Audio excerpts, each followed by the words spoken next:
the Iranian situation is a case in point. That they hold our hostages is just absolutely and totally ridiculous. That this country sits back and allows a country such as Iran to hold our hostages, to my way of thinking, is a horror. And I don't think they'd do it with other countries.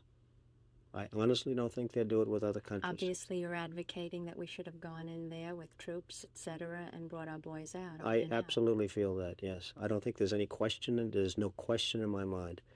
I think right now would be an oil-rich nation, and I believe that we should have done it, and I'm very disappointed that we didn't do it, and I don't think anybody would have held us in abeyance.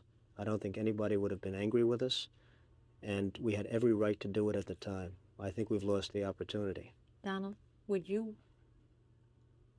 have wanted to be one of those men to have gone to Iran, and have taken those fellows out? No, I wouldn't have wanted to be, but I would have done it.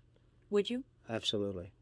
If I were the age, if I were in the military. There were a lot of those fellows who went for that aborted coup, who were 34 years old and older. They were your age. That's right. If you were called upon, would you? I know it's easy to say, yes, of course I would go. But if the phone rang right now and someone from the Selective Service had said, Donald, we're taking every young man 34 years of age, we're sending him to war, would you go to war? No, I don't see a war. You see, the war this is not a Vietnam situation, fortunately.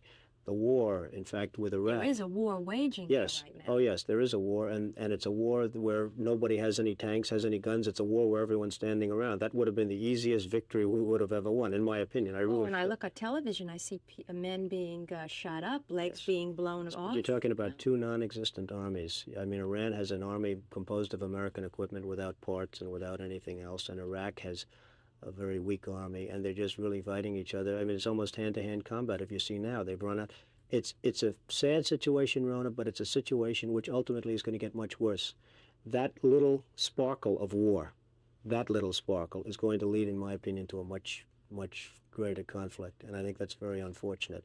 And I think a lot of it has to do with this country and the fact that this country is not more involved in terms of setting policy in that area.